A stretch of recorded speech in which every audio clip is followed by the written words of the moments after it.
যে বাংলায় রক হয় না, এটা থেকেই কিন্তু বাংলা রকের শুরু।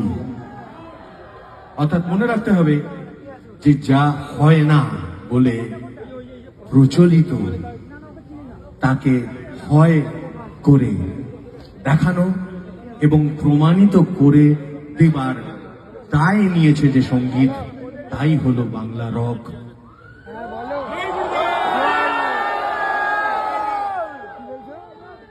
এটা তো শিক্ষাঙ্গনে যেটা হয় সেটা হচ্ছে যে এলে আমারও ওই শিক্ষক সত্তাটা ফেলে আসা, সেটা মনে পড়ে যায় এবং তখন মনে হয় যে একটু বুঝিয়ে বলি, এটা যে কোনো অনুষ্ঠান নয়। কাজেই এই যে তোমরা উপস্থিত হয়েছো এখানে, এইটাকে কিন্তু আমরা আবার অন্যভাবে দেখছি। এটাকে আমরা দেখছি যে তোমরা